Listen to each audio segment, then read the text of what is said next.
after Congressman Jim Jordan failed to become Speaker of the House after 3 floor votes last week, 9 Republicans have announced their plans to seek the nomination. They include Representatives Tom Emmer, Kevin Hern, Pete Sessions, Austin Scott, Byron Donalds, Jack Bergman, Mike Johnson, Dan Muser, and Gary Palmer.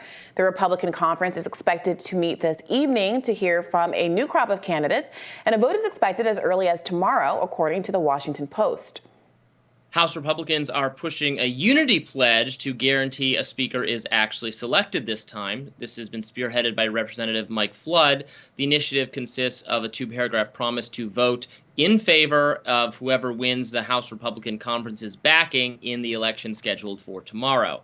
House GOP members have called the speaker race stalemate embarrassing for the party. And I also saw a lot of frustration from I would say from MAGA conservatives on social media about the fact that Jordan has been, stripped of being the Republican, designated person for speaker candidate. That was a vote that happened behind closed doors.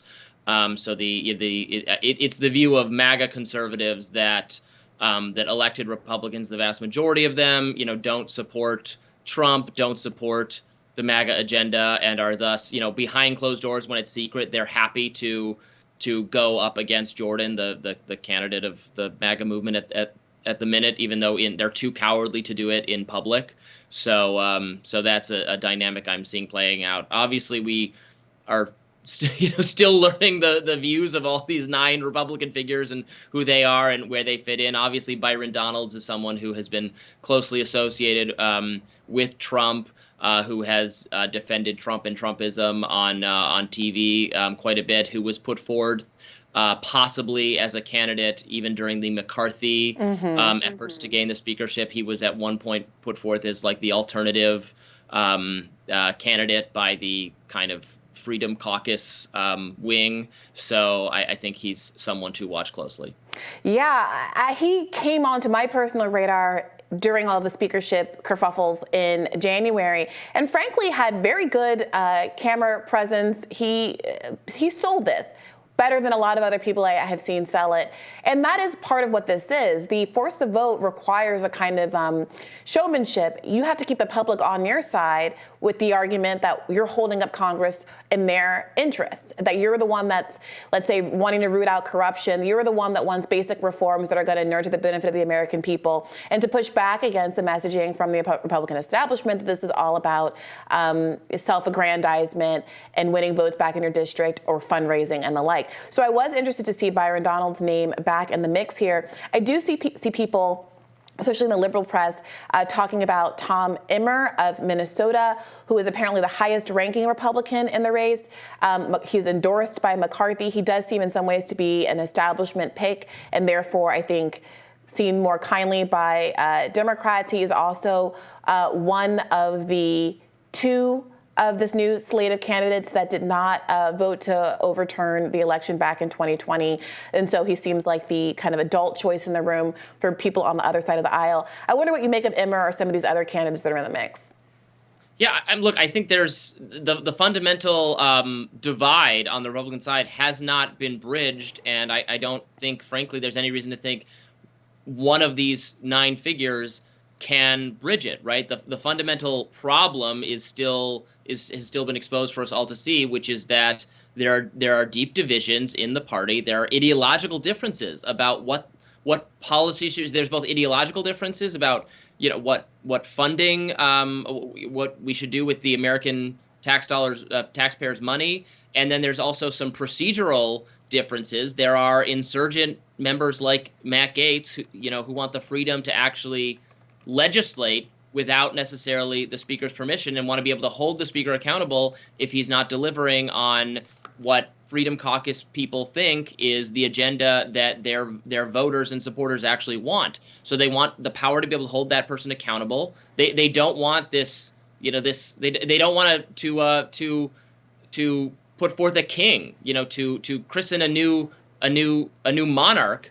That's not something many of these Republican members are interested in doing. So we're still in that place, and they have the support of their voters, of a lot of frustrated Trump supporters, who speak up on social media and everywhere else. So like we haven't resolved that, and no one has put forth a plan to do so. And then on the other side, there are enough very angry kind of goody two shoes rules following Republican members who don't want to reward Matt Gaetz and Jim Jordan and Freedom Caucus people for what they've done, and so are going to thwart that ascendancy as well, which that is absolutely their right. So nothing fundamentally has changed. I think we could not have a speaker for a while, frankly. Yeah, I do think that some folks anticipated and perhaps even hoped that the war in Israel-Gaza would change the dynamic somewhat and put pressure on these Freedom Caucus holdouts to go ahead and get the government going again so that it could approve these enormous aid packages that Biden wants to push through. There's a $105 billion national security package that's been requested, but so far it doesn't seem like that the presumption that there was going to be a knee-jerk desire to fund the defense, I should say specifically, of Israel is enough to get the Freedom Caucus members to bend the proverbial knee here, especially since there's been this choice to link the Israel and Ukraine aid together. If anything, part of what motivated this break in the Republican Party in the first instance is the difference of opinion about what appears increasingly to be a blank check to Ukraine. And so I agree with you. I don't see this resolving unless the fundamental concerns that Matt Gaetz is talking about are addressed. And I do think it's really interesting how much the mainstream media neglects talking specifically about the very issues that Matt Gaetz has put forward as what his sticking points are, what he's actually trying to bargain around. If you think that he is doing this to showboat and be self-aggrandizing, then pinning him on what his demands are helps you to make that case. If the demands shift when met, then you can make the case that he's moving the goalpost and that he doesn't really mean what he says. But if they don't shift, and it is your obligation then to start to meet them or to make the case to the American public that his demands are not things that they should have their government held up to satisfy. But the disinterest in actually talking about the specifics, to me, does reflect that there's a lot in what Matt Gaetz is arguing for that, frankly, is quite appealing to the American public. It will reflect poorly on the establishment members of Congress to not meet those very demands. Yeah, it was a fantasy, a delusion, frankly, of mainstream commentators, thinkers, even some within the Republican commentariat, that what's happening in the Middle East meant that, oh, well, now we have to just quickly approve a speaker. We have to, set aside our differences to do something for what? Well, those are always the worst policies come out of that anyway, when we rush the process because there's some exterior crisis that, necessitates setting our differences aside. No, these differences need to be worked out. They're not. Nothing else is going to take precedence. I'm sorry. It was wishful thinking, probably on the part of a lot of people who do want to approve tons more aid to both Ukraine and to Israel. There are deep divisions on the Republican side about doing both of those things. Certainly, there are many Republicans who do want to support Israel with more than just rhetoric, with actual money, and not support Ukraine. I think there are probably some who are not spoken for as much, who really don't see the U.S. Don't want the U.S. to get more involved in either conflict.